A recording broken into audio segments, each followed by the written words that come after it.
Bonjour. Aujourd'hui, on explore un projet qui suscite pas mal de discussions en Tunisie. Intilac 2050. Une initiative qui parle carrément de refondation nationale. Oui, tout à fait. C'est un terme fort. Et pour en discuter, on se base sur des documents internes du projet. On a les concepts essentiels et qui sommes-nous? Les deux dates de mai 2025 signées par Adlène Kamoun. C'est ça.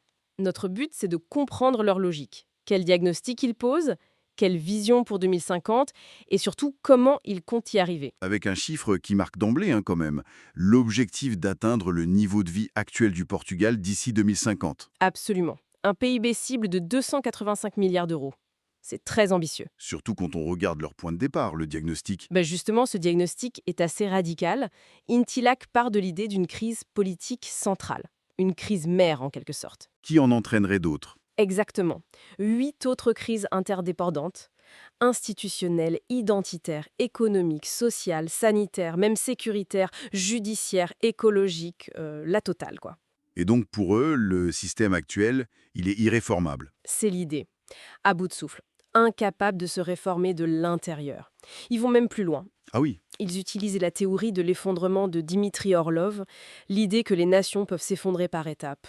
Financières, commerciales, politiques, sociales, culturelles.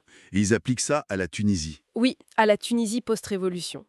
Il suggère que le pays est déjà dans ce processus lent depuis un certain temps et que 2011 a été un point de non-retour. C'est une lecture assez sombre. Très sombre. L'analogie qu'ils emploient, c'est celle d'un système thermodynamique qui s'effondre. On ne le répare pas, on le remplace. On reconstruit sur du neuf. D'où cette idée de refondation. Et ça explique la critique assez dure des politiques passées dans leurs documents. Tout à fait. Les sources parlent de manque de vision, d'inertie, de modèles économiques dépassés, d'un certain aveuglement stratégique. Ils mentionnent aussi un truc très pratique, la difficulté d'avoir des chiffres fiables en Tunisie. Oui, c'est un problème récurrent qui est souligné, difficile de piloter sans données fiables en fait. Bon, face à ce constat sévère, quelle est la proposition? On a parlé du PIB. Oui, ce PIB très ambitieux. Pour y arriver, ça implique une croissance moyenne de 7,2% par an, c'est énorme. Clairement. Et ça s'accompagne d'un plan d'investissement massif, 250 milliards d'euros d'ici 2035. Une telle transformation doit s'appuyer sur des bases solides, des valeurs. Comment ils définissent ça? Il parle d'une boussole invisible. Elle est basée sur 4 valeurs cardinales. Souveraineté, résilience, conquête et humanité. Souveraineté, résilience, conquête, humanité? C'est ça. C'est présenté comme le socle non négociable qui doit guider toutes les actions.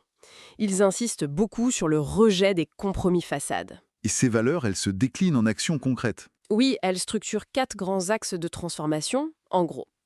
1. Rebâtir les institutions. 2. Libérer l'économie et l'innovation. 3. Protéger et accompagner les citoyens. Et 4. Mobiliser toute la nation. Et la méthode pour mettre ça en œuvre, ils insistent sur une approche différente, non? Oui, une approche prospective. L'idée, c'est de partir de l'avenir qu'on désire, le niveau de vie du Portugal de 2025, par exemple, et de définir ce qu'il faut faire maintenant pour y arriver. Une sorte de rétro-planning stratégique. On peut dire ça. C'est une analyse des écarts, une gap analysis. Ils opposent ça à la méthode classique qui consiste à analyser le passé ou le présent pour juste extrapoler l'avenir. Méthode jugée inefficace, surtout dans le monde actuel qu'ils décrivent comme VUCA, volatile, incertain, complexe, ambigu. D'accord. Et ça se traduit par un plan précis dans le temps. Oui, il y a une feuille de route esquissée en 4 grandes phases. D'abord, un plan d'urgence pour 2024-25, pour stabiliser. Ok. Ensuite, la phase des fondations, de 2025 à 2030, puis la conquête économique et sociale, de 2030 à 2040. La décennie de la conquête. Et enfin, 2040-2050, c'est la décennie pour ancrer la résilience stratégique. Ça montre bien cette volonté de combiner l'urgence et le très long terme. Le document parle aussi d'un décalage perçu entre les élites et les citoyens. Oui, c'est un point important de leur analyse. Ils constatent un fossé entre une classe politique jugée déconnectée et des Tunisiens qui, selon eux, partagent des aspirations assez claires. Du travail, du pouvoir d'achat, de la justice, la sécurité, une administration qui fonctionne. Des attentes Assez basique, finalement. Oui, et un besoin de vérité aussi. Les textes vont jusqu'à parler d'une forme de schizophrénie collective où l'intérêt personnel prendrait souvent le pas sur le bien commun. D'accord. Et qui porte ce projet Intillac, concrètement? Qui est derrière? La figure mise en avant, c'est Adlen Kamoun, un ancien consultant en stratégie. Ok. Les documents expliquent que sa démarche est un choix personnel, né d'une certaine déception vis-à-vis de l'offre politique après 2018. Il aurait lancé les travaux, puis a été rejoint par un collectif. Un collectif? Mhm. Oui. Un groupe informel de citoyens, d'experts, de fonctionnaires aussi apparemment. Ils ne se définissent pas comme un parti politique ni comme une opposition, plutôt comme un noyau stratégique citoyen. Intéressant. Et il mentionne avoir travaillé discrètement pendant un temps. Oui, entre 2022 et 2024 à cause du climat politique, selon les documents. Donc, si on résume, Intillac 2050 se présente comme un plan très structuré, systémique même, pour répondre à une crise qu'il juge existentielle. C'est ça. Un diagnostic radical, des valeurs fortes, une vision à très long terme, mais déclinée en étapes. Une tentative de réponse globale, en fait? Exactement. Ce qui nous amène peut-être à une dernière question pour la réflexion. Oui. Ben, face à l'ampleur des problèmes décrits par Intillac et à l'ambition radicale de leur plan, est-ce qu'une société peut vraiment opérer une telle réinitialisation? Comment surmonter l'inertie?